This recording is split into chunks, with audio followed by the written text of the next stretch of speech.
فرمائیے. 2-3 سوال ہے جی. اچھا ماشاء اللہ. مکرم بشیر یار صاحب کی وجہ سے کر نہیں سکا موقع ملا. ٹھیک ہے. ایک تو قرآن کریم کی روح سے اور ویسے بھی بیت کے الفاظ میں استغفار توبہ سے پہلے آتا ہے. استغفار جی. لیکن عام بات چیت میں توبہ استغفار کہا جاتا ہے.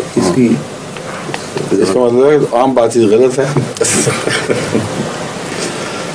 اصل میں اردو میں توبہ اور استغفار جو مفہوم رکھتے ہیں وہ عرف عام میں ایک مفہوم رائج ہو چکا ہے.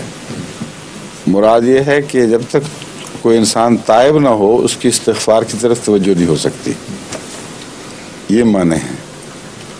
اور قرآن کریم سے پتہ چلتا ہے کہ استغفار کے ذریعے ہی توبہ کی توفیق ملتی ہے.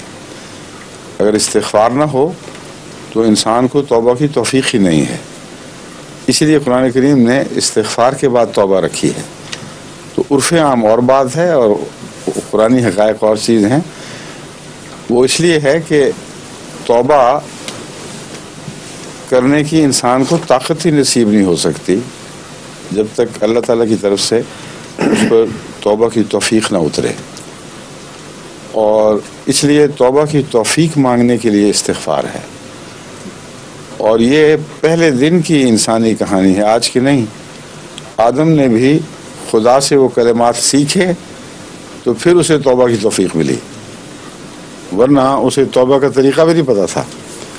تو استغفار مٹی ابو ڈالنے والی اوپر، یعنی یہ اس کا مضمون ہے اپنے اوپر مٹی ڈالنا یا گھس جانا، زمین میں چھپنا، پتوں سے بدن ڈھانپنا، یہ استغفار ہے. اور جس شخص میں یہ حیا پیدا ہو جائے کہ میں گناہ گار ہوں، مجھ سے غلطی ہوئی ہے، وہ شرم سے چھپتا پھرے، اس پر اللہ تعالیٰ رحم فرماتا ہے اور اسے پھر توبہ کے طریق سکھاتا ہے. تو قانون قدرت کے طور پر اگر آپ دیکھیں تو لازماً پہلے استغفار ہوتا ہے، بعد میں توبہ ہوتی ہے.